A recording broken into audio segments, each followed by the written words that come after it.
ഇവിടെ ഉണ്ടായിരുന്ന മോക്കുകളെക്കാട്ടി സുഖകരമായിട്ടായിരുന്നു UPSC interview. വളരെ കോർഡിയൽ ആയിട്ടുള്ള ബോർഡായിരുന്നു. നമ്മൾ ആരുടെ ബോർഡായിരുന്നു കിട്ടിയത്? ശീലവർദ്ധൻ സാറിന്റെ. എന്തായിരുന്നു ഏറ്റവും ഇൻട്രസ്റ്റിംഗ് ആയിട്ടുള്ള ക്വസ്റ്റ്യൻ എന്താ? പക്ഷെ എനിക്ക് ഡിഗ്രി കഴിഞ്ഞപ്പോഴേക്കും കുറച്ച് സപ്ലി പേപ്പറുണ്ട്. ഒരു വർഷം പ്രത്യേകിച്ച് ഒന്നും ചെയ്യാനില്ല. അപ്പൊ ആ സാഹചര്യത്തിൽ ഞാൻ വെറുതെ ഒന്ന് പോയി എഴുതിയതാണ് സിവിൽ സർവീസ് എക്സാം. അപ്ലൈ ചെയ്തിട്ട് ഒന്ന് പോയി എഴുതി. എന്നിട്ട് മുന്നോട്ടുള്ള കരിയർ എങ്ങനെയാണ്? എന്താണ് ആ സമയത്ത് കരുണപരി ചിന്തിക്കുന്നത്? എനിക്ക് എൻ്റെ ഒരു ഹാബിറ്റ് ഡിഗ്രി തൊട്ട് തന്നെ ഞാനൊരു ഉഴപ്പൻ ഹാബിറ്റിലേക്ക് എത്തി. സ്ഥിരമായിട്ടിരുന്ന് പഠിക്കുന്ന ശീലമൊക്കെ നിർത്തിയിരുന്നു. അപ്പോൾ എനിക്ക് പറ്റില്ല എന്നൊരു തോന്നൽ. എന്നാലും ഞാൻ പോയി എഴുതും. 21 എഴുതി ഫിലിംസ് കിട്ടുന്നില്ല. പക്ഷെ 21 ജോലി ഇരിക്കുന്ന സമയത്താണ് എനിക്ക് വീണ്ടും അതൊരു സ്ട്രോങ് ഫീലിംഗ് ആയിട്ട് വരുന്നത്. എനിക്ക് സിസാറ്റ് മാത്രമാണ് പോയത്. GSന്റെ കട്ട് ഓഫ് ക്ലിയർ ചെയ്തു. അത് സിസാറ്റ് എനിക്ക് 0.17 മാർക്കാണ് മിസ്സാകുന്നത്. കാരണം അവിടെ മൊത്തം ഇച്ചിരി തട്ടിപ്പുള്ള പരിപാടികളെന്ന് പറയേണ്ടി വരും. സാർ അറിയില്ലായിരിക്കും, അവിടെ ഒരുപാട് സിവിൽ സർവീസ് അക്കാഡമീസ് ഉണ്ട്. ഇതിനെപ്പറ്റി ധാരണയില്ലാത്ത ആൾക്കാർ. അപ്പോൾ അവർ ചെയ്തെന്ന് പറഞ്ഞാൽ ഇങ്ങനത്തെ കുറച്ച് ഫാക്ട് പഠിച്ച സിവിൽ സർവീസ് കിട്ടുമെന്ന് പറഞ്ഞിട്ട് കൊച്ചു പിള്ളേരെ 8 തൊട്ട് +2 പിള്ളേരെ പഠിപ്പിക്കുന്ന സ്ഥാപനങ്ങളൊക്കെ ഉണ്ട്. പ്രത്യേകിച്ച് ഒരു മോട്ടിവേഷൻ ആയിട്ട് പറയാനില്ല. പക്ഷെ എന്നാലും ഈ ലാസ്റ്റ് ഗ്രേഡ് ജോബിനോട് ആളുകൾക്കുള്ള ഒരു നെഗറ്റീവ് ആറ്റിറ്റ്യൂഡ്, അതായത് ലാസ്റ്റ് ഗ്രേഡിൽ ഇരിക്കുന്നവൻ ജീവിതകാലം മുഴുവൻ ലാസ്റ്റ് ഗ്രേഡിൽ ഇരിക്കുന്നുള്ള തോട്ട് എല്ലാവർക്കും ഉണ്ട്. അതൊരു ട്രോമ ആകാനുള്ള റീസൺ എന്ന് പറഞ്ഞാൽ നമ്മൾ ഇടയ്ക്കിടയ്ക്ക് 2-3 മാസം ലീവ്, ആദ്യം ഒരു 9 മാസം ലീവ് എടുത്തുകൊണ്ട് പിന്നെ നമുക്ക് വലിയ ലീവ് എടുക്കാൻ പറ്റില്ല. അപ്പോൾ ഈ 2 മാസം ലീവ് എടുത്ത ശേഷം ഓഫീസിലോട്ട് ചെല്ലുമ്പോഴേക്കും എന്തായി റിസൾട്ട് എന്നൊരു ചോദ്യം ഉണ്ടാകും. സ്നേഹം കൊണ്ട് ചോദിക്കുന്നതാണ്, പക്ഷെ എന്നാലും നമുക്കത് വലിയ ബുദ്ധിമുട്ടാണ്. ഹായ് ഓൾ, നമസ്കാരം. ഞാൻ ഷിനാസ്. ഇന്ന് എൻ്റെ ഒപ്പമുള്ളത് വൈശാഖ് സിയാർ. വൈശാഖ് എന്നെപ്പോലെ തന്നെ ആലപ്പുഴക്കാരനാണ്. ഇതുകൂടാതെ ഇത്തവണത്തെ UPSC റാങ്ക് ലിസ്റ്റിൽ 656 റാങ്ക് കരസ്ഥമാക്കിയിരിക്കുകയാണ്.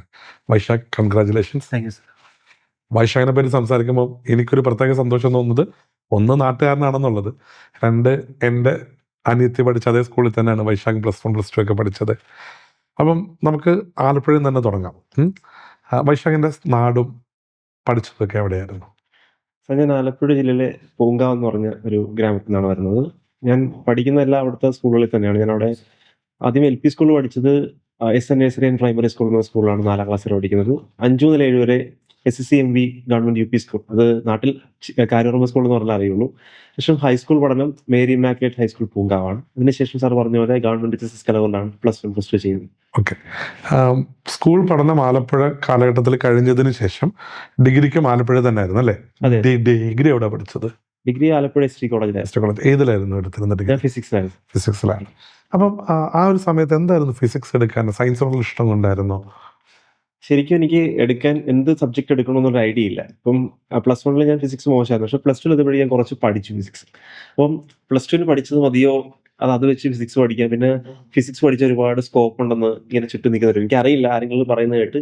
അപ്പം അങ്ങനെ പോയി എടുത്തൊരു സബ്ജക്റ്റാണ്. എനിക്ക് അതിനെപ്പറ്റി അത് പഠിച്ച് എന്താകും എന്നുള്ളൊരു ധാരണ എനിക്കില്ലായിരുന്നു. അങ്ങനെ 3 വർഷം ആലപ്പുഴ ST കോളേജിൽ ഫിസിക്സ് പഠിച്ചു കഴിയുന്നു. എന്നിട്ട് മുന്നോട്ടുള്ള കരിയർ എങ്ങനെയാണ്? എന്താണ് ആ സമയത്ത് കരുണപരി ചിന്തിക്കുന്നത്? ശരിക്കും അന്ന് എനിക്കൊരു പ്രത്യേക ഐഡിയ ഇല്ല എന്ത് ചെയ്യണമെന്ന്. പക്ഷെ ഒരു കാര്യം അറിയായിരുന്നു, ഒരു PSC എക്സാം എഴുതി ഒരു ഗവൺമെന്റ് ജോലി കിട്ടും. ഞാനപ്പം ഒത്തിരി ക്വിസ് മത്സരങ്ങൾക്കൊക്കെ പോകും. അങ്ങനെ ഒരു കാര്യം ഉണ്ടായിരുന്നു. അപ്പം ഡിഗ്രി പഠിക്കുമ്പോൾ തന്നെ എക്സാംസ് ഒക്കെ എഴുതുമ്പോൾ റാങ്ക് ലിസ്റ്റിലേക്ക് വരുമായിരുന്നു. അപ്പോൾ ആ ഒരു സാഹചര്യത്തിൽ പക്ഷെ എനിക്ക് ഡിഗ്രി കഴിഞ്ഞപ്പോഴേക്കും കുറച്ച് സപ്ലി പേപ്പറുണ്ട്. ഒരു വർഷം പ്രത്യേകിച്ച് ഒന്നും ചെയ്യാനില്ല.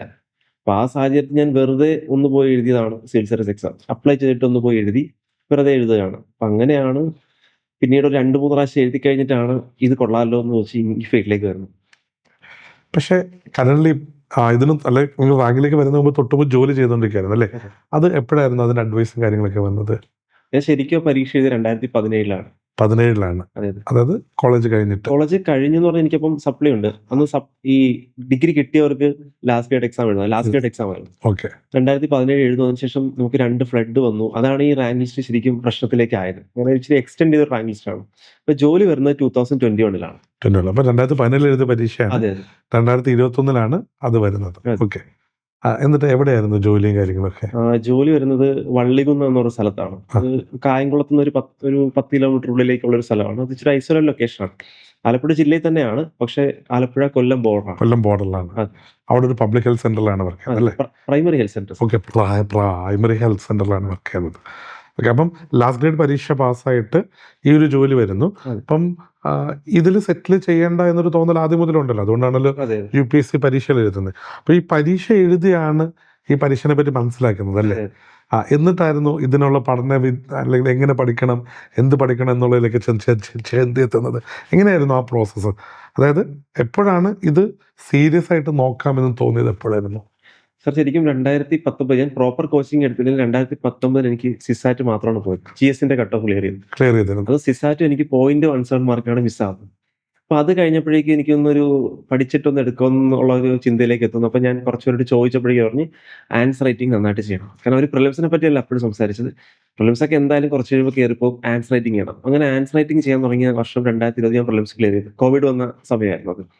അപ്പൊ അന്നും എനിക്കിത് ക്ലിയർ ചെയ്യാൻ പറ്റുമെന്നുള്ള വിശ്വാസമൊന്നുമില്ല. കാരണം നമ്മൾ നോക്കുമ്പോൾ ഇത് എപ്പോഴും ഒരുപാട് നേരം വർക്ക് ചെയ്യുന്നവരെ ഞാൻ അത്ര നേരം ഒന്നും പഠിക്കുന്നില്ല. എനിക്ക് എൻ്റെ ഒരു ഹാബിറ്റ് ഡിഗ്രി തൊട്ട് തന്നെ ഞാനൊരു ഉഴപ്പൻ ഹാബിറ്റിലേക്ക് എത്തി. സ്ഥിരമായിട്ടിരുന്ന് പഠിക്കുന്ന ശീലമൊക്കെ നിർത്തിയിരുന്നു. അപ്പൊ എനിക്ക് പറ്റില്ല എന്നൊരു തോന്നൽ. എന്നാലും ഞാൻ പോയി എഴുതും. 21 എഴുതി പ്രിലിംസ് കിട്ടുന്നില്ല. പക്ഷെ 21 ജോലിയിലിരിക്കുന്ന സമയത്താണ് എനിക്ക് വീണ്ടും അതൊരു സ്ട്രോങ് ഫീലിംഗ് ആയിട്ട് വരുന്നത്. അപ്പൊ എനിക്ക് ലാസ്റ്റ് ഗ്രേഡിൽ നിന്ന് വേറെ ഏതെങ്കിലും ഒരു എക്സാം എഴുതി അപ്ഗ്രേഡ് ചെയ്യണമെന്നുള്ള ആഗ്രഹം മാത്രമേ അപ്പോഴും ഉള്ളൂ. സ്ട്രോങ് ആയിട്ട് UPSC ന്ന് ആഗ്രഹമില്ല. അപ്പൊ 2022 ആയപ്പോഴേക്കും ഞാൻ അങ്ങനെ ഒരു 9 മാസത്തെ ലീവ് അപ്ലൈ ചെയ്തു. അന്ന് പഠിക്കുന്നു. അങ്ങനെ പ്രിലിംസ് ക്ലിയർ ചെയ്തു. മെയിൻസ് നന്നായിട്ട് പഠിച്ചെങ്കിൽ പോലും എനിക്ക് 4 മാർക്ക് വേണം അന്ന് മെയിൻസ് മിസ്സാവും. 2022 എനിക്ക് സ്ട്രോങ് ആയിട്ട് ഇത് കിട്ടണമെന്നുള്ള ആഗ്രഹം തോന്നി. അപ്പം ഈ ജോലി രാജിവെച്ച് അല്ലെങ്കിൽ ലീവ് എടുത്ത് 9 മാസം ലീവിന് അപ്ലൈ ചെയ്ത് ഇത് സ്ട്രോങ് ആയിട്ട് പ്രിപ്പയർ ചെയ്യാൻ എന്തെങ്കിലും ഒരു മോട്ടിവേഷൻ ഉണ്ടായിരുന്നു ആ ഒരു സമയത്ത്? പ്രത്യേകിച്ച് ഒരു മോട്ടിവേഷൻ ആയിട്ട് പറയില്ല. പക്ഷെ എന്നാലും ഈ ലാസ്റ്റ് ഗ്രേഡ് ജോബിനോട് ആളുകൾക്കുള്ള ഒരു നെഗറ്റീവ് ആറ്റിറ്റ്യൂഡ്. അതായത് ലാസ്റ്റ് ഗ്രേഡിൽ ഇരിക്കുന്നവൻ ജീവിതകാലം മുഴുവൻ ലാസ്റ്റ് ഗ്രേഡിൽ ഇരിക്കുന്നുള്ള തോട്ട് എല്ലാവർക്കും ഉണ്ട്. ഒരു രസകരമായ സംഭവം എന്ന് പറഞ്ഞാൽ എൻ്റെ ഓഫീസിലുള്ളവർക്കൊന്നും അങ്ങനെ അത്തരത്തിലൊരു പ്രശ്നമില്ല. അവരെല്ലാവരും ഈക്വലി കാണുന്ന ഒരു സ്ഥലമാണ്. ഇതിപ്പം ഞങ്ങളുടെ ഡോക്ടേഴ്സ് ആയാലും പോലും അവർക്ക് അങ്ങനത്തെ ഒരു തോട്ടില്ല. അവരും എപ്പോഴും നമ്മളെ എൻകറേജ് ചെയ്യും. അടുത്തൊരു എക്സാം എഴുതി ക്ലിയർ ചെയ്യും. അപ്പോൾ അവരെന്നോട് പലരും പലതവണ പറഞ്ഞതെന്ന് പറഞ്ഞാൽ ഈ എക്സാമിനെ പറ്റി ഇവർക്ക് ആർക്കും അറിയത്തില്ല. പക്ഷെ ഒരു ദിവസം ഈ ഹോസ്പിറ്റലിൽ നിന്ന് പോകുന്നത് സിവിൽ സർവന്റ് ആയിട്ടായിരിക്കും അവർ അന്ന് തൊട്ടേ എന്നോട് പറയും. മോട്ടിവേറ്റ് ചെയ്യാൻ. അതെ. അത്തരത്തിലൊരു മോട്ടിവേഷൻ ഉണ്ട്. ഞാനിപ്പം ഓഫീസിൽ ഇരിക്കുന്ന സമയത്ത് തന്നെ ഓഫീസ് സ്റ്റാഫ് എല്ലാം തന്നെ എന്റെ ജോലി അവർ കൂടുതലായിട്ട് ചെയ്യും. അത് എന്നോട് പറയത്തില്ല. അതായത് അവരത് ചെയ്ത ശേഷം ഞാൻ ആ സമയത്ത് ഇരുന്ന് വായിക്കാൻ വേണ്ടി എൻകറേജ് ചെയ്യുന്ന രീതിയിൽ ഉണ്ടായിരുന്നു. ഞാൻ ഓർക്കുന്നതെന്ന് പറഞ്ഞാൽ ഇടയ്ക്ക് ട്രഷറി പോകാൻ വേണ്ടി ഡോക്ടർ വണ്ടിയെടുത്ത് ഡോക്ടർ എനിക്ക് പകരം ട്രഷറി പോകുന്ന സിറ്റുവേഷൻ വരെ ഉണ്ടായിട്ടുണ്ട്.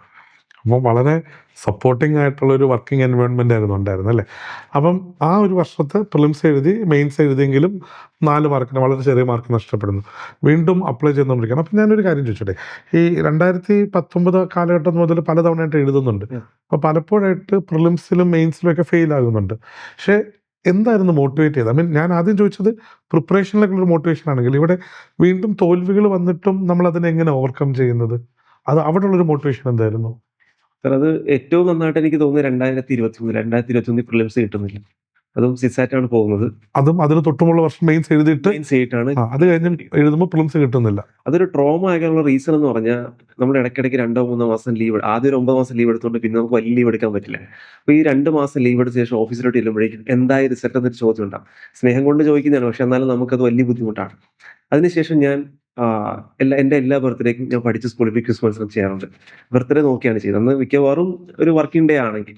അപ്പോൾ അങ്ങനെ പോകുന്ന സമയത്തും ടീച്ചേഴ്സ് ഒക്കെ കുട്ടികളോട് പറയുകയാണ്, ഞങ്ങൾ പഠിപ്പിച്ച സ്റ്റുഡന്റ് വന്ന് ചെയ്യുകയാണ്, സിവിൽ സർവീസ് പഠിക്കുകയാണ്, ഒരു ദിവസം സിവിൽ സർവന്റ് ആകും എന്ന് കണ്ടിന്യൂസ്ലി പറയുന്നത് അത് എനിക്ക് വലിയ ബുദ്ധിമുട്ടായി തുടങ്ങി. ഒരു ഏറ്റവും വലിയ പ്രത്യേകത എന്ന് പറഞ്ഞാൽ ഞാൻ പഠിച്ച UP ഹൈസ്കൂളിൽ നിന്ന് ഇതുവരെ ഒരു സിവിൽ സർവന്റ് ഉണ്ടായിട്ടില്ല. അപ്പോൾ അത് എല്ലാവർക്കും ഒരു ആഗ്രഹമായിരുന്നു. എല്ലാ അധ്യാപകർക്കും നാട്ടിലെ ആ ഒരു സ്കൂളിൽ നിന്ന് ഒരു സിവിൽ സർവന്റ് ഉണ്ടാവണം എന്നുള്ള ആഗ്രഹം. അപ്പോൾ അത് റിപ്പീറ്റ് ആയിട്ട് പറയാൻ തുടങ്ങി. അപ്പോഴും എനിക്ക് എഴുതാൻ ധൈര്യമില്ല. കാരണം ഇനിയും പോയി എഴുതിയിട്ട് വരുമ്പോൾ ഇതേ ചോദ്യം വരും. അപ്പം ഇവരുടെ ചോദ്യങ്ങൾ എന്നെ ശരിക്കും മോട്ടിവേറ്റ് ചെയ്യും. കാരണം കുട്ടികളൊക്കെ ഒന്ന് ചോദിക്കുന്നത് കുട്ടികളും ട്രസ്റ്റ് ചെയ്യാണ്. അവർക്ക് പരിചയമുള്ള ഒരാൾക്ക് ക്ലിയർ ചെയ്ത് കഴിഞ്ഞാൽ പിന്നെ അവർക്കൊരു മോട്ടിവേഷൻ ആണല്ലോ. അപ്പം ആ ഒരു കുട്ടികളുടെയും ഈ അധ്യാപകരുടെയും ചോദ്യമാണ് വീണ്ടും ഒന്നുകൂടെ നോക്കാൻ. പിന്നെ ഇടയ്ക്ക് ചില മെന്റേഴ്സ് നമ്മളെ കോൺടാക്ട് ചെയ്തിട്ട് നീ എഴുതണം എന്ന് പറഞ്ഞ് നീ എഴുതിയാൽ ചിലപ്പോൾ നിനക്ക് കിട്ടും എന്ന് പറഞ്ഞ മെന്റേഴ്സും ഉണ്ട്. അപ്പൊ അതുമാണ് അതിലേക്ക് വീണ്ടും തിരിച്ചു വരാനുള്ള ഒരു പ്രചോദനം. ഇത് പറയുന്നതിനിടയ്ക്ക് വെച്ചിട്ട് ക്വിസിങ്ങിനെ പറ്റി പറഞ്ഞിരുന്നു. ഒരു ആക്റ്റീവ് ക്വിസറാണല്ലേ? ക്വിസുകൾ അറ്റൻഡ് ചെയ്യുക മാത്രമല്ല ക്വിസുകൾ നടത്തുകയും ചെയ്യുന്ന ഒരാളായിരുന്നു. ആ ഒരു ക്വിസിങ് ജേർണി എങ്ങനെയായിരുന്നു? ശരിക്കും ഞാൻ LP പഠിച്ച സ്കൂളിൽ ഒരു സ്കോളർഷിപ്പ് ഉണ്ട്, PCM സ്കോളർഷിപ്പ്. PCM അറിയാം, ഞാനും എഴുതിയിട്ടുണ്ട് പരീക്ഷ. അപ്പൊ അതിനൊന്നും അന്നത്തെ കാലത്ത് ഒരു 100 രൂപയാണ് കിട്ടുന്നത് സമ്മാനമായിട്ട്. അപ്പൊ ഈ 100 രൂപ നമുക്ക് അന്നത്തെ കാലത്ത് വളരെ വലിയൊരു എമൗണ്ട് ആണ്. അപ്പൊ അതിനുവേണ്ടി കുറേയധികം പുസ്തകങ്ങൾ വായിക്കും, പാലയുടെ ഡൈജസ്റ്റ് ഉൾപ്പെടെ കാര്യങ്ങളൊക്കെ വായിക്കും. അങ്ങനെ തുടർന്നു. പിന്നെ നാട്ടിൻ പുറത്തൊക്കെ ഞങ്ങളുടെ നാട്ടിലൊക്കെ ഒരുപാട് ക്വിസ് മത്സരങ്ങളുണ്ട്. അങ്ങനെയാണ് സ്റ്റാർട്ട് ചെയ്യുന്നത്. പക്ഷെ ഞാൻ +2 ദേശാഭിമാനി എനിക്കൊരു അക്ഷരമുറ്റം എന്നൊരു ക്വിസ് ഉണ്ട്. അപ്പം അതിൽ മോഹൻലാലാണ് സമ്മാനം തരുന്നത്. ലാപ്ടോപ്പൊക്കെയാണ് സമ്മാനം. അപ്പൊ അതിൽ സ്റ്റേറ്റിൽ ഫസ്റ്റ് മേടിച്ചു. അപ്പൊ അതാണ് അത്യാവശ്യമുള്ളൊരു നേട്ടം. പിന്നെ കോളേജിൽ എത്തിയിട്ടും അത്യാവശ്യം ആക്റ്റീവായിട്ട് പാർട്ടിസിപ്പേറ്റ് ചെയ്യും. പക്ഷെ കോളേജ് കഴിഞ്ഞ് ഇറങ്ങിയപ്പോഴേക്കും എനിക്ക് സ്റ്റോപ്പ് ചെയ്യേണ്ടി വന്നു. അപ്പൊ എന്നോട് എൻ്റെ ഒരു മെന്റർ പറഞ്ഞു, "നീ ഇനി മത്സരിക്കണ്ട. കുട്ടികൾക്ക് വേണ്ടി നടത്തുക. നാട്ടിൽ നടത്താൻ ആളുകളില്ല." അപ്പൊ ഞാൻ ഈ മത്സരിക്കുന്ന ഉപേക്ഷിച്ചിട്ട് ഞാൻ 2016 തൊട്ട് തന്നെ നടത്തുന്ന പരിപാടി, കുട്ടികളെ ട്രെയിൻ ചെയ്യുന്ന പരിപാടി. അപ്പം ഈ തിരുവനന്തപുരം പോലുള്ള സ്ഥലങ്ങൾ പോലെ ആലപ്പുഴ അത്തരത്തിലൊരു പ്രോപ്പർ ക്വിസിങ് കൾച്ചറോ ക്വിസ് മാസ്റ്റേഴ്സോ ഇല്ല. കാരണം അവിടെ മൊത്തം ഇച്ചിരി തട്ടിപ്പുള്ള പരിപാടികളെന്ന് പറയേണ്ടി വരും. ഇപ്പം സാറിന് അറിയില്ലായിരിക്കും, അവിടെ ഒരുപാട് സിവിൽ സർവീസ് അക്കാഡമീസ് ഉണ്ട്. ഓക്കെ. ഇതിനെപ്പറ്റി ധാരണയില്ലാത്ത ആൾക്കാർ. അപ്പോൾ അവർ ചെയ്തെന്ന് പറഞ്ഞാൽ ഇങ്ങനത്തെ കുറച്ച് ഫാക്ട് പഠിച്ച സിവിൽ സർവീസ് കിട്ടുമെന്ന് പറഞ്ഞ് കൊച്ചു പിള്ളേരെ 8 തൊട്ട് +2 ഉള്ള പിള്ളേരെ പഠിപ്പിക്കുന്ന സ്ഥാപനങ്ങളൊക്കെ ഉണ്ട്. അപ്പം ഈ ആ ഒരു ക്വസ്റ്റ്യൻ ജേർണി UPSC എങ്ങനെ ഹെൽപ്ഫുൾ ആയിരുന്നു? കാരണം അവിടെ നമ്മളും ഡേറ്റയും അതുപോലെ ഫാക്ട്സും ഒക്കെ മനസ്സിലാക്കണമല്ലോ. അത് ഇവിടെ ഉപയോഗപ്രദമാണല്ലോ. ആ ഒരു ക്വസ്റ്റ്യൻ ജേർണി എങ്ങനെയായിരുന്നു UPSC ഹെൽപ്ഫുൾ ആയത്? കാരണം ഞാൻ ഒത്തിരി ടോപ്പേഴ്സിൻ്റെ ഒക്കെ ഡാഫിൻ്റെ അകത്ത് അവർ ക്വിസസിന് പോയതും പ്രൈസ് മേടിച്ചതും ഒക്കെ നമ്മൾ കണ്ടിട്ടുണ്ട്. അതെങ്ങനെയായിരുന്നു? അതൊന്ന് കൊളാബറേറ്റ് ചെയ്യാവോ? ശരിക്കും എനിക്ക് പ്രിലിംസിന്റെ സമയത്താണ് ക്വിസിങ് ഹാബിറ്റ് ഹെൽപ്ഫുൾ ആയത്. ചില ചോദ്യങ്ങൾ കാണുമ്പോഴേക്കും നമുക്ക് അറിയത്തില്ല. പക്ഷെ നമ്മളൊരു ക്വിസർ നമ്മുടെ ഉള്ളിലുണ്ടെങ്കിൽ പറയും, ഇതാണ് ഉത്തരം എന്ന് പറയും. അങ്ങനത്തെ ഒത്തിരി സന്ദർഭങ്ങളുണ്ട്. അതൊരു 90% സമയത്തും ശരിയായിട്ടുണ്ടെന്നുള്ളൊരു കാര്യം. കാരണം എപ്പോഴും നമ്മുടെ ഉള്ളിൽ ഒരു ക്വിസർ അല്ലെങ്കിൽ ഉണ്ടെന്നുണ്ടെങ്കിൽ നമുക്ക് ഉറപ്പായിട്ടും ഒരു ഉത്തരം കറപ്പിക്കാനുള്ള ഒരു ടെൻഡൻസി വളരെ കൂടുതലായിരിക്കും. നമുക്ക് UPSC എന്തായാലും ഒരു 80 to 85 ക്വസ്റ്റ്യൻസ് പ്രിലിംസിൽ നമ്മൾ അറ്റൻഡ് ചെയ്തില്ലെങ്കിൽ നമുക്കത് പ്രശ്നമാണ്. അപ്പം നമ്മുടെ ടൈം സേവ് ചെയ്യാനും പിന്നെ ലോജിക്കലി ഗസ് ചെയ്യാനും ഒക്കെ തന്നെ എനിക്ക് പ്രിലിംസിനാണ് ഹെൽപ്ഫുൾ ആയിട്ടുള്ളത്. ശരി. ഈ ലാസ്റ്റ് അറ്റംപ്റ്റിലേക്ക് വരുമ്പോഴത്തേക്ക് അതിനു മുമ്പ് തന്നെ താങ്കൾ എടുത്ത ഓപ്ഷൻ മലയാളം. ഇപ്പം കെമിസ്ട്രി പഠിച്ചിരുന്ന ഒരാൾക്ക് വേണമെങ്കിൽ കെമിസ്ട്രി എടുക്കാം. പക്ഷെ മലയാളം എടുക്കാൻ എന്തായിരുന്നു reason? What made you to choose Malayalam? Sir, initial reason എന്ന് പറഞ്ഞാൽ പലയിടത്തും കേട്ടു മലയാളം എളുപ്പമാണ്. ഞാൻ ഇടയ്ക്ക് ചില ഡിസ്ട്രിക്ട് കളക്ടർമാർ വരെ പറഞ്ഞു കേട്ടിട്ടുണ്ട്. ഇപ്പം ഞങ്ങളുടെ നാട്ടിലെ കൃഷ്ണയ്യ സാർ എന്നിപ്പം എന്നോട് ചോദിച്ചു ഓപ്ഷണലാന്ന് ചോദിച്ചു. പറഞ്ഞു മലയാളം എന്ന് പറഞ്ഞു. മലയാളം എടുത്താൽ കിട്ടുമെന്ന് പറഞ്ഞു. പക്ഷെ പഴയ പോലെ മലയാളം സ്കോറിംഗ് അല്ല, പക്ഷെ ഒരു കോമ്പറ്റീറ്റീവ് ആണ്. ഇനീഷ്യലി എടുത്തതിന് ഇങ്ങനൊരു എളുപ്പം എന്നുള്ള കേട്ടാണ് എടുത്തത്. പക്ഷെ പഠിച്ചു വന്നപ്പോഴേക്കും അതെനിക്ക് എസ്സേയിൽ ഉപകാരപ്പെടുന്നുണ്ടായിരുന്നു, എത്തിക്സിൽ ഉപകാരപ്പെടുന്നുണ്ടായിരുന്നു. പിന്നെ നമുക്ക് മലയാളം ഒരു റിലീഫാണ്. കാരണം 4 GS പേപ്പറും എഴുതി നമ്മൾ തളർന്നിരുന്ന ഒരു 5 ദിവസം കഴിഞ്ഞാണ് അടുത്ത ഓപ്ഷൻ വരുന്നത്. അപ്പം നമുക്കൊരു പുസ്തകങ്ങൾ വായിക്കാൻ ഒരു റിലീഫ് ഒക്കെ കിട്ടുന്ന ഒരു ഓപ്ഷണലാണ്. പക്ഷെ വളരെ സന്തോഷം തരുന്ന ഒരു ഓപ്ഷനാണ് മലയാളം എന്നെ സംബന്ധിച്ച്. ഈ മലയാളം പ്രിപ്പറേഷനിലാണെങ്കിലും ഈ ലാസ്റ്റ് സ്റ്റേജിലേക്ക് വരുമ്പം റൈറ്റിംഗ് ഒക്കെ ഇമ്പ്രൂവ് ചെയ്യാനൊക്കെ ആയിട്ട് എന്തൊക്കെ മാർഗങ്ങളായിരുന്നു എടുത്തിരുന്നത്? കൂടുതലും കുറേ അനാലിസിസുകൾ വായിക്കാം മലയാളത്തെ സംബന്ധിച്ച്. ഇപ്പം നമ്മൾ ചെമ്മീൻ പഠിക്കുന്നു. ഇപ്പൊ ചെമ്മീനെ പറ്റി പഠനങ്ങളുണ്ടെങ്കിൽ പഠനങ്ങൾ കൂടെ എടുത്ത് വായിക്കാം. ഇപ്പൊ കവിതകളൊക്കെ ഇങ്ങനെ നമ്മൾ പാടി ശീലമാക്കുക, വരികളൊക്കെ നല്ല സ്ട്രോങ് ആക്കി വെക്കുക. അത്തരത്തിൽ നമ്മുടെ ഡെയിലി ലൈഫ് ഹാബിറ്റ്സിനോട് ചേർത്ത് നിർത്തുക എന്നുള്ളതാണ് മലയാളത്തിൽ ചെയ്യുന്നത്. പിന്നെ ഇപ്പം ഡിഗ്രിക്ക് കെമിസ്ട്രി ആണ് എടുത്തത്. അതൊരു സയൻസ് സബ്ജക്റ്റ്. ഫിസിക്സ് ആണ്, അതൊരു സയൻസ് സബ്ജക്റ്റ് ആണ്. പക്ഷെ നമ്മൾ മെയിൻസിലേക്ക് വരുമ്പോഴത്തേക്കും, അതായത് GSന്റെ മെയിൻസിലേക്ക് വരുമ്പോഴത്തേക്കും ഇഷ്ടംപോലെ എഴുതേണ്ടതിൻ്റെ ഒരു ഇമ്പോർട്ടൻസ് ഉണ്ട്. ആ റൈറ്റിങ്ങിൻ്റെ ആ റിക്വയർമെൻറ്റ്സ് എങ്ങനെ അഡ്രസ്സ് ചെയ്തിരുന്നു മെയിൻസിൻ്റെ റൈറ്റിങ്? കാരണം ഓൾറെഡി പറഞ്ഞു ആൻസർ റൈറ്റിങ്ങിൽ ഫോക്കസ് ചെയ്യണമെന്ന് എല്ലാവരും പറയുന്നുണ്ട്. അത് പ്രാക്ടീസ് ചെയ്യുന്നുണ്ടായിരുന്നു. ആ ഒരു പ്രിലിംസ് ആ ഒരു മെയിൻസ് വളരെ ചെറിയ മാർക്കിനാണ് പോയതെന്ന് പറയുന്നുണ്ട്. ലാസ്റ്റ് സ്റ്റേജിലേക്ക് വന്നപ്പോഴത്തേക്കും റൈറ്റിങ്ങിന് വേണ്ടി എന്തൊക്കെ കാര്യങ്ങൾ ചെയ്യുന്നുണ്ടായിരുന്നു?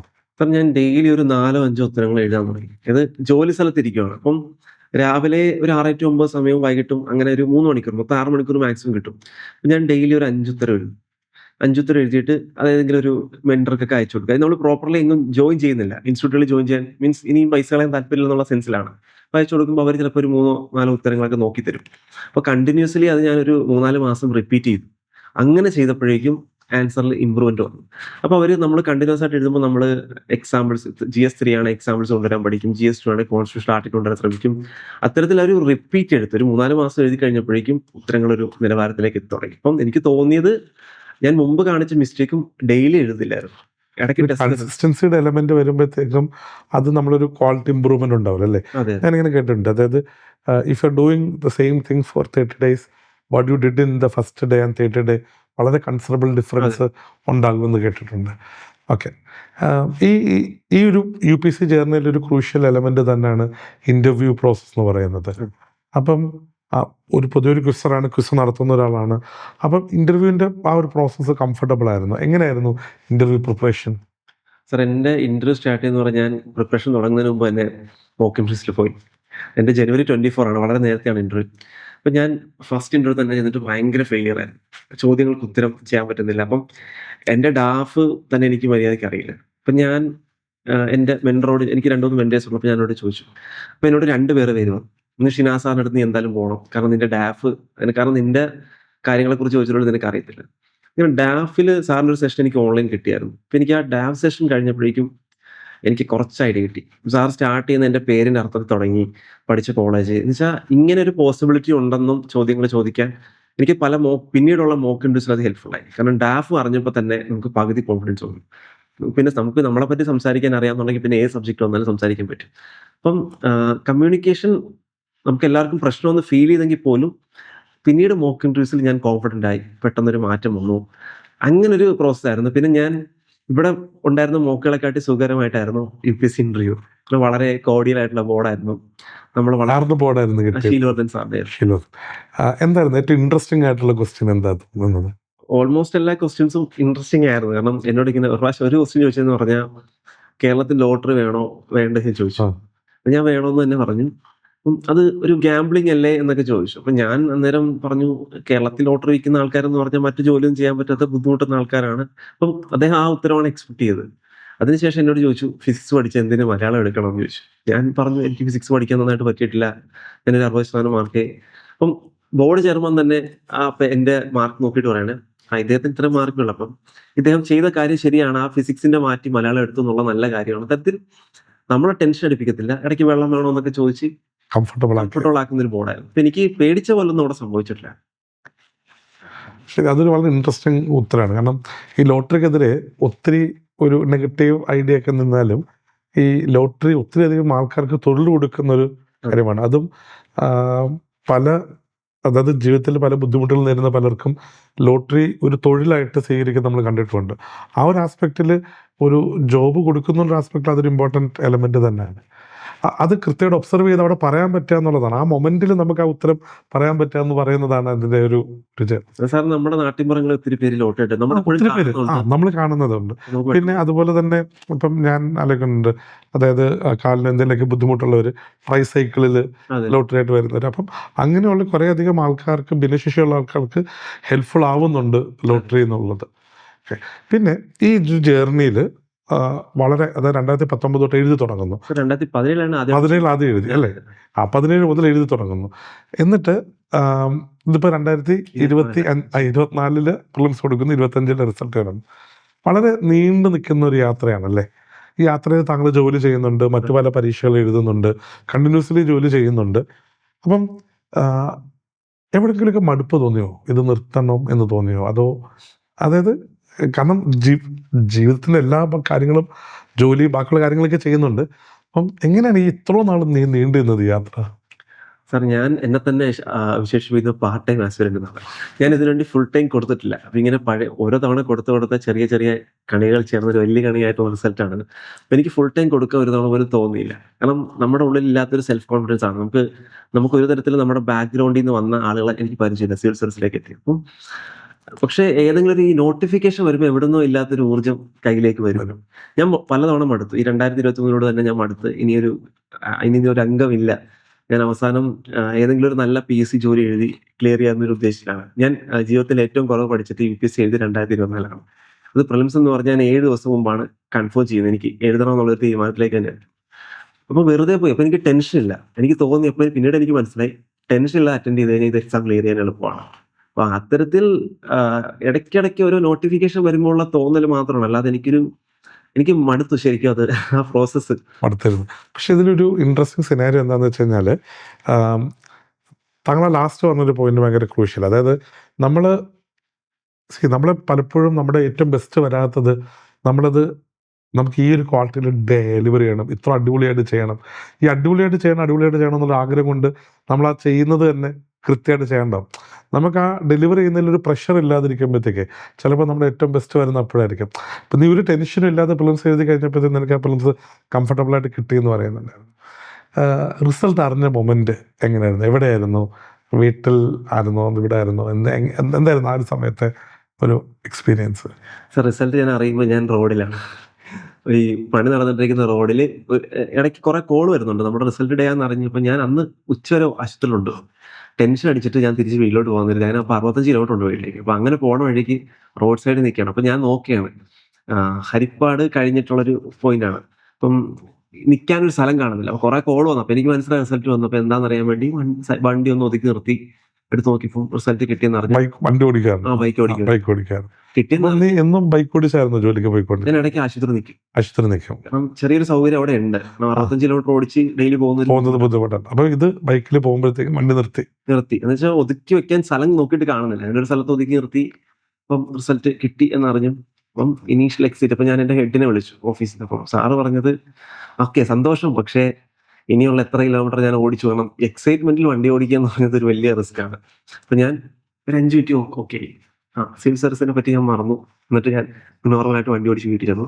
പക്ഷെ വീട്ടിൽ ചെന്ന് കഴിഞ്ഞിട്ടാണ് ഇതിന്റെ ഒരു വേറൊരു തലം എത്തിയെന്ന് മനസ്സിലാക്കുന്നത്. അപ്പൊ ഞാൻ നോക്കിയപ്പോൾ ഹെൽത്ത് മിനിസ്റ്റർ പോസ്റ്റ് ഇട്ടുണ്ടെന്ന് പലരും പറഞ്ഞു. അപ്പൊ എനിക്ക് FB ഇല്ല അന്നേരം. ഞാൻ എല്ലാം ഡീആക്ടിവേറ്റ് ചെയ്തിരിക്കുകയാണ്. തിരിച്ചെല്ലാം എടുത്ത് ഇൻസ്റ്റയൊക്കെ വീണ്ടും ഓപ്പൺ ചെയ്ത് അപ്പൊ തന്നെ അവിടെ എത്തി. അതെല്ലായിടത്തും എത്തി. ഞാൻ അറിയുന്നതിന് മുമ്പ് തന്നെ നാട്ടിലൊക്കെ അറിഞ്ഞിരുന്നു. ഞാൻ അന്നേരം ഫോൺ എടുക്കാഞ്ഞതുകൊണ്ടാണ്. അങ്ങനെ അത്തരത്തിലൊരു വലിയ എക്സൈറ്റ്മെന്റ് ആയപ്പോൾ പഠിച്ച സ്കൂളുകളിൽ നിന്നൊക്കെ ടീച്ചേഴ്സ് വരുന്നു, എല്ലാവരും വരുന്നു. അപ്പം പെട്ടെന്ന് ലാസ്റ്റ് ഗ്രേഡിൽ നിന്ന് പെട്ടെന്ന് ഒരു ദിവസം സിവിൽ സർവീസ്. അതൊരു മണിക്കൂറുകളിൽ വ്യത്യാസം സംഭവിച്ചിട്ടില്ല. അപ്പം പണ്ട് ആ സ്കൂളിലെ ടീച്ചേഴ്സും കാര്യങ്ങളൊക്കെ അവർ പറഞ്ഞത് അതുപോലെ തന്നെ വരുന്നു. അപ്പോൾ അവർക്കെല്ലാം ഭയങ്കര സന്തോഷം. എങ്ങനെയായിരുന്നു അവിടുത്തെ ഒരു എക്സ്പീരിയൻസ് ഒക്കെ? വീട്ടിലേക്ക് എത്തിയപ്പോഴത്തേക്കുള്ള എക്സ്പീരിയൻസ് ഒക്കെ എങ്ങനെയായിരുന്നു? ശരിക്കും വീട്ടിലെത്തിക്കഴിഞ്ഞ് വീട്ടുകാർക്ക് നല്ല എക്സൈറ്റ്മെന്റ് ഉണ്ടായിരുന്നു. അപ്പോൾ വീട്ടുകാർക്ക് അത് സംസാരിച്ച് അതല്ലെങ്കിൽ അവർ യൂസ്ഡ് അല്ലാത്തൊരു കാര്യമാണ്. ഒരുപാട് ചാനലുകൾ വരുന്നു, ഇങ്ങനത്തെ കാര്യങ്ങൾ യൂസ്ഡ് അല്ല. ടീച്ചേഴ്സിൻ്റെ അടുത്തൊക്കെ നമ്മൾ വളരെ കംഫർട്ടബിൾ ആണ്. ഞാൻ എന്നെ LP തൊട്ട് പഠിപ്പിച്ച ടീച്ചേഴ്സിനെ ഇപ്പോഴും കാണാൻ പോകുന്നുണ്ട്. ഞാൻ മിക്ക ടീച്ചേഴ്സിനും പോയി കൂടെ ഒന്ന് ഫോട്ടോ ഒക്കെ എടുക്കുന്നു. അപ്പം ടീച്ചേഴ്സിൻ്റെ അടുത്ത് കംഫർട്ടബിൾ ആയിരുന്നു. അപ്പോൾ അവർക്കും അവരത്ര എക്സൈറ്റ്മെന്റ് എന്ന് പറഞ്ഞാൽ അവർ എക്സ്പെക്ട് ചെയ്തു റിസൾട്ട്. നമ്മൾ എക്സ്പെക്ട് ചെയ്യുന്നില്ലെങ്കിലും അവർക്കൊരു പ്രതീക്ഷ ഉണ്ടായിരുന്നു. അത് എൻ്റെ ഒരു വലിയ പേടിയും അതായിരുന്നു. ഇൻ കേസ് കിട്ടിയില്ല എന്നുണ്ടെങ്കിൽ ഇവരെങ്ങനെ അക്സെപ്റ്റ് ചെയ്യുന്നുള്ളത്. ഇപ്പൊ ഞാൻ എൻ്റെ 2021 റിസൾട്ട് ഞാൻ ഒരു 2 ദിവസം നോക്കി. ഞാൻ പിറ്റേ ദിവസം ഓഫീസിൽ നിന്നപ്പം ഓഫീസിൽ അസിസ്റ്റന്റോട് ചോദിക്കണം, മോനെ നിനക്ക് കിട്ടിയില്ലേ എന്ന് ഓർത്ത് അവർക്ക് വല്ലാത്തൊരു ടെൻഷനും വിഷമവും. അപ്പൊ അതായിരുന്നു സംഭവം. നമ്മുടെ ചുറ്റും നമ്മളെ സ്നേഹിക്കുന്നവരുടെ ആ ഒരു പ്രഷർ ഉണ്ടല്ലോ അല്ലേ? അതെ. അപ്പൊ എനിക്ക് എന്താണെന്ന് അറിയത്തില്ല, നാട്ടിലെല്ലാവർക്കും ഒരു പ്രത്യേക ഇഷ്ടം പണ്ടോട്ടേ ഉണ്ട്. അത് റിസൾട്ട് കിട്ടിയിട്ടുണ്ടല്ല. അപ്പൊ ഒരു റിസൾട്ട് എന്ന് പറഞ്ഞാൽ അവർക്ക് കിട്ടിയൊരു ഒക്കേഷൻ മാത്രമാണ് അതൊന്ന് സെലിബ്രേറ്റ് ചെയ്യാൻ. ഓൾറെഡി ഒരു സ്നേഹം ഇപ്പം ക്വിസൊക്കെ നടത്താൻ പോകുമ്പോഴേക്കും നമുക്ക് എല്ലാം അറേഞ്ച് ചെയ്യും. ഇപ്പം ഞാൻ അവിടത്തേക്ക് നോർമൽ ക്വിസ് LED വാളൊക്കെ വെച്ച് നടത്താറുണ്ട്. അത്രയ്ക്കൊരു വേറൊരു ലോകം ആണത്. ആക്ച്വലി അത് കേട്ടപ്പോഴത്തേക്ക് അതൊക്കെ കാണാനും ഒക്കെ ഭയങ്കര, അതും നമ്മൾ അടുത്ത് കിടക്കുന്ന ഒരാളാണെങ്കിലും സ്കൂളിൽ നിന്നുള്ള സ്നേഹം നമുക്ക് ഭയങ്കര മനസ്സിലാവും. നമ്മുടെയൊക്കെ അതായത് നമ്മുടെയൊക്കെ ആ വളർത്തിക്കൊണ്ട് വരുമ്പോൾ ആ ടീച്ചേഴ്സിന് തന്നെ നമ്മൾ എവിടെയെങ്കിലും എത്തുന്ന അറിയുമ്പോൾ ഭയങ്കര സന്തോഷം ഉണ്ടായിരിക്കും. അപ്പം അത് തന്നെയാണ് എനിക്ക് വൈശാഖിന് ആക്ച്വലി ഞാനിപ്പോഴും ആലോചിക്കുന്നുണ്ട്. ഞാൻ റസ്യം വരുമ്പോഴത്തേക്കും എൻ്റെ വേറൊരു സ്റ്റുഡൻ്റ് ഉണ്ട്, അവന് ഇതുപോലെ തന്നെ ESI ഹോസ്പിറ്റലിൽ വർക്ക് ചെയ്തുകൊണ്ടിരിക്കുകയാണ്. അവനൊരു മൾട്ടിപ്പിൾ മെയിൻസ് എഴുതുന്നുണ്ട്. ഇത്തവണത്തെ മെയിൻസ് മിക്കവാറും കൊടുക്കുന്നുണ്ട്. അപ്പോൾ അവന് ഇതുപോലെ തന്നെ വളരെ സ്ട്രഗിൾ ഫേസിൽ കൂടെ കയറി വന്നിട്ടുണ്ട്. കാരണം മെയിൻസ് ഇതുവരെയും ക്ലിയർ ചെയ്യാൻ സാധിച്ചിട്ടില്ല. അപ്പം എനിക്ക് പെട്ടെന്ന് ഓർമ്മ വരാൻ കാരണം എന്താണെന്ന് വെച്ച് കഴിഞ്ഞാൽ ഇവന് വേണ്ടി എന്നെ വിളിക്കുന്നത് എൻ്റെ ഒരു കസിൻ ഡോക്ടറായിട്ട് വർക്ക് ചെയ്യുന്നുണ്ട്. പുള്ളിക്കാരൻ ESIയിൽ വർക്ക് ചെയ്യുന്നതാണ്. അപ്പോൾ എന്നെ വിളിച്ചിട്ട് ഇങ്ങനെ പറഞ്ഞു, അത് എൻ്റെ ഒരു സ്റ്റാഫുണ്ട്, ഇന്ന പൊസിഷനിലാണ് ഇവിടെ ഉള്ളത്, അപ്പം ആള് നല്ലൊരു ആസ്പെൻ്റാണെന്ന് തോന്നുന്നു, നീ ഒന്ന് നോക്കുമോ എൻട്രി എന്ന് ചോദിച്ചിട്ട്. അങ്ങനെ ഒരു 3 തവണ മെയിൻസ് എഴുതിയിട്ടുണ്ട്. അപ്പം ഈ വർഷം ഒന്നുകൂടെ കൊടുക്കുന്നുണ്ട്. എനിക്ക് പെട്ടെന്ന് ഓർമ്മ വന്നത്, അതായത് നമ്മളെ സ്നേഹിക്കുന്നതും നമ്മൾ ഉയരണമെന്നും നമ്മുടെ കൂടെ വർക്ക് ചെയ്യുന്നവരും നമ്മുടെ മുകളിലുള്ളവരും നമ്മുടെ ബോസും ഒക്കെ ഇങ്ങനെ അതിയെ ആഗ്രഹിക്കുമ്പം അതിൻ്റെ ഒരു കൾമിനേഷനാണ് നമ്മുടെ ഈ റിസൾട്ട് എന്ന് പറഞ്ഞത്.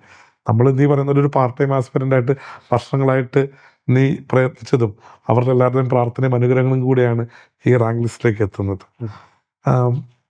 ഈ സിവിൽ സർവൻ്റ് ആവാനുള്ള ഈ യാത്രയിലെ ഏത് സർവീസിനോടാണ് ഏറ്റവും കൂടുതൽ ആഗ്രഹം? എന്തുകൊണ്ടാണ്? സാർ എനിക്ക് IAS താല്പര്യം. പക്ഷെ നിലവിലെ റാങ്കിൽ IAS കിട്ടില്ല. എന്തായാലും ഒരു തവണ ഞാൻ അറ്റൻഡ് ചെയ്യുന്നുണ്ട്. എന്തിനാണ് എങ്ങനെയുള്ളൊരു IAS ഓഫീസർ ആവണം എന്നാണ് താല്പര്യപ്പെടുന്നത്?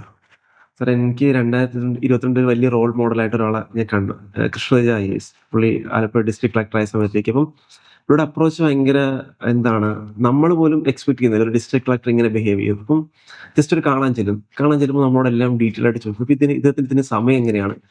ഞാൻ കണ്ടിട്ടുണ്ട് പുള്ളിക്കാരൻ ചില കുട്ടികളെ അഡ്മിഷൻ എടുക്കാൻ ഡിസ്ട്രിക്ട് കളക്ടർ നേരിട്ട് പോകും. അത് ചില കുട്ടികൾക്ക് പഠനത്തിന് പ്രശ്നം, പഠിക്കാൻ പൈസ ഇല്ലെന്ന് പറഞ്ഞാൽ പുള്ളി ഏതെങ്കിലും ക്രൗഡ് ഫണ്ട് വഴി ചെയ്തിട്ട് അവർ അഡ്മിഷൻ എടുക്കാൻ പോലും പുള്ളി പോകുമായിരുന്നു. അതായത് ആളുകളുമായിട്ട് അത്രയും കണക്റ്റഡ് ആയിട്ട് ഇരിക്കുക. അതായത് ഒരു പ്രശ്നം നമ്മളിപ്പോൾ FB യിൽ പോസ്റ്റ് ചെയ്ത് കൊടുത്താൽ അടുത്ത നിമിഷം സോൾവ് ചെയ്യും. അത്തരത്തിലൊരു വളരെ ആക്റ്റീവായിട്ട് നിൽക്കുന്ന ഒരാളായിരുന്നു. എനിക്ക് അത്തരത്തിലൊരാളാകണമെന്ന് എനിക്ക് ഭയങ്കര ആഗ്രഹമുണ്ടായിരുന്നു.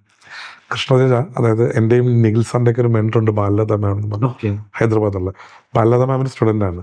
അപ്പോൾ മാമിന് ഭയങ്കര കാര്യമാണ് കൃഷ്ണതേജനെ. അപ്പോൾ ഇടയ്ക്കിടയ്ക്ക് പറയുകയും ചെയ്യും. പക്ഷേ കൃഷ്ണജ ആലപ്പുഴ വന്നിരുന്നിട്ടുള്ള ഓരോ ആക്ടിവിറ്റി നമ്മൾ FB യിലും ഇൻസ്റ്റയിലും ഒക്കെ കാണുമ്പോഴാണ് ശരിക്കും മാം പറഞ്ഞതൊക്കെ ശരിയായിരുന്നല്ലോ, ഭയങ്കര അടിപൊളിയാണല്ലോ. ഇത് താങ്കൾ പറഞ്ഞതുപോലെ ഒരു അടിപൊളി റോൾ മോഡൽ തന്നെയാണ്. ഒത്തിരി അധികം പേർക്ക് ഒരു ഇൻസ്പിറേഷനാണ് കൃഷ്ണതേജൻ്റെ സ്റ്റോറിയും അദ്ദേഹം ഒരു കളക്ടറായിരുന്നപ്പോൾ എടുത്ത എഫേർട്സും ഒക്കെ. ഒരു ഐഡിയൽ റോൾ മോഡൽ തന്നെയാണ്. ഈ ഒരു യാത്ര ഇവിടെ തീരുന്നില്ല എന്നാണ് ഞാൻ മനസ്സിലാക്കുന്നത്. 2017 തുടങ്ങുന്ന ആ ഒരു പാർട്ട് ടൈം ആസ്പിരൻറ്റ് മുന്നോട്ട് പോകുമ്പോഴത്തേക്കും ലാസ്റ്റ് ഗ്രേഡിലെത്തുന്നു. അവിടുന്ന് മുന്നോട്ട് പോകുമ്പോഴത്തേക്കും ഇപ്പോൾ ഒരു പബ്ലിക് സർവൻറ്റ്, ഒരു സിവിൽ സർവൻറ്റ് ആയിരിക്കുന്നു. ഇനി ആഗ്രഹിക്കുന്നത് പോലെ ഒരു IAS എന്ന് പറയുന്നതിലേക്കുള്ള യാത്ര വീണ്ടും കണ്ടിന്യൂ ആണ്. ആ യാത്രയിൽ എനിക്ക് തോന്നുന്നു താങ്കളുടെ ഏറ്റവും വലിയ ശക്തി എന്ന് പറയുന്നത് താങ്കളെ സ്നേഹിക്കുന്നവരുടെ ആ സ്നേഹവും ആ ബ്ലെസ്സിങ്സും ഒക്കെയാണ്. നീടുന്ന എഫേർട്സിനൊപ്പം തന്നെ അതും നിന്നെ ഉയരങ്ങളിലേക്ക് ഇനിയും എത്തിക്കട്ടെ എന്ന് ഞാൻ ആശംസിക്കുന്നു. ഭാവിയിലുള്ള എല്ലാവിധ ആശംസകളും നേരുന്നു. Thank you.